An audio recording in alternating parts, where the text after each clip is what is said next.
I think I mascaraed the corner of my eyes together. That's a thing other people do, right?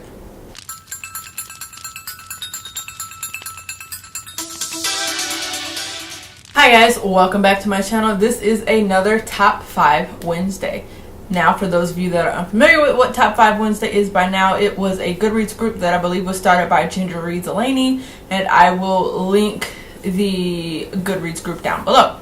So, books that would make good events, and the events that I chose were weddings and those kind of formal parties and the like. First one, we will go with Alice and Wonderland.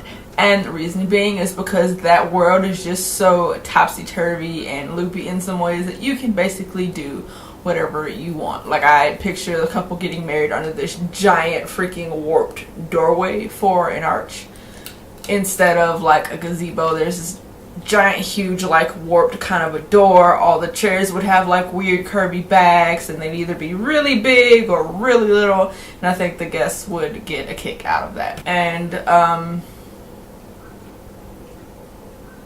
use all kind of weird, funky looking, oddball, cool flowers. Like, I would even go so far as to put like a Venus flytrap in one of the arrangements. Just because that kind of an oddball thing, Wonderland kind of a thing. Just stuff like that would be really fun, I think.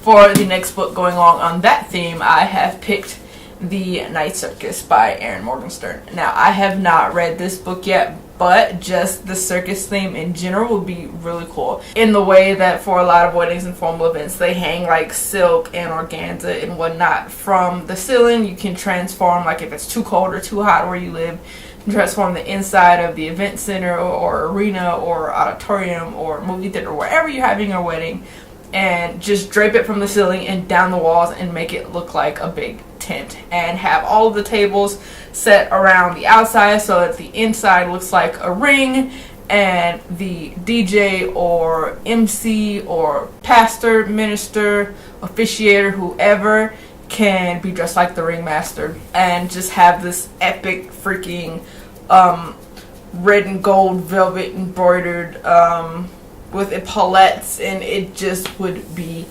awesome. That would be amazeballs. And all kind of stuff for like entertainment. You can have women hanging from the ceiling, ribbons swinging as people are eating just overhead, that kind of stuff. It just would be beautiful. I like that. That's really cool. Oh, this is a tie for number 3, but for 3 I will go with the Wrath and the Dawn duology. And that being because just this culture to me, like the colors they use, the clothing, that has always been beautiful to me. Anyway, I love it. I'm obsessed with it. Even like the Moroccan themed kind of stuff. I actually did a wedding in my portfolio when I was getting licensed.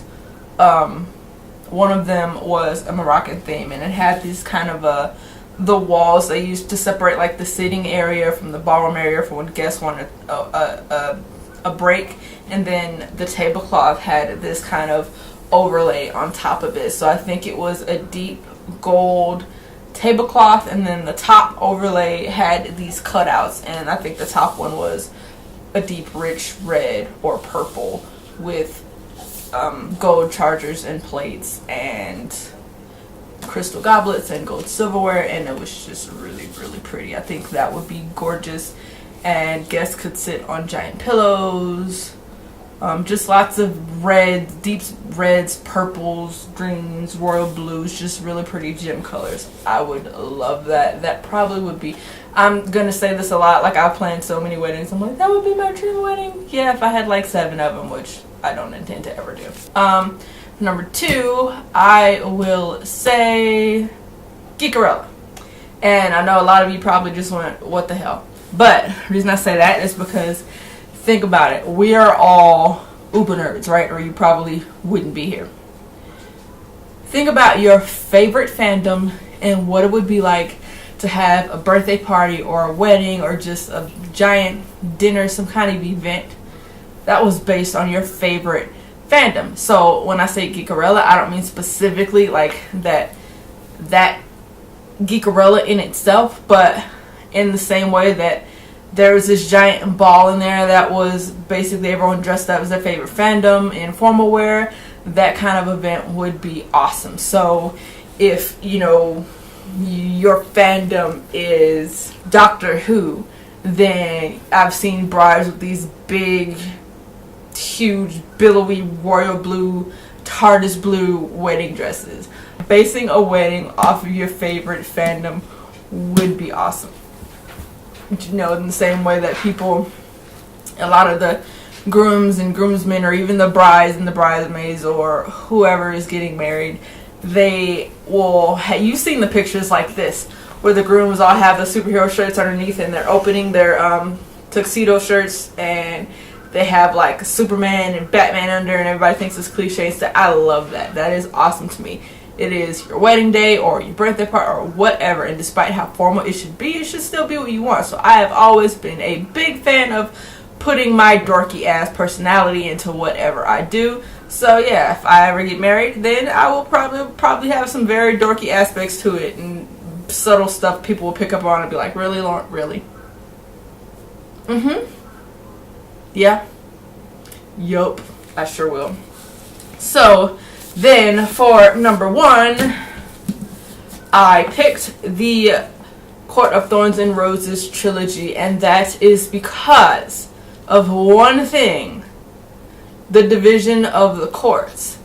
So what I mean by that is, if you like royal blue dark colors, your wedding can be themed on the night court. Or if you want to get married in like Alaska or Colorado in December, or in the Alps, be the winter court. And, you know, just etc. on down the line. Fall court, blah, blah, blah. But my personal favorite, because of the way my favorite colors and my style runs, would of course be the night court. Shocker, shut up, don't judge me. And I would picture in this theme a wedding dress that's like the night court fashion that Feyre was described as wearing, or like Amren's described as wearing all the time. Just a top that cuts off here, and then a high-waisted skirt, or even pants, or however, beaded and bedazzled across, you know, a band or whatever to within an inch of its life. And then there are gauzy curtains everywhere with twinkle lights and a silhouette of mountains on one wall, and the moon shining to make it look like you're amongst the mountains. And all of those details I love. Those are my personal tastes anyway. So yeah, I'm gonna stop now because I'll be ranting forever about flower arrangements and shite. Those are the top 5 books / series / settings and worlds that I think would make awesome, very fun, amazing weddings. Because that's the kind of event, when you say event design, my mind always goes to weddings, just because that's what I love. So yeah, that's it guys. Thanks for watching. See you later. Ciao.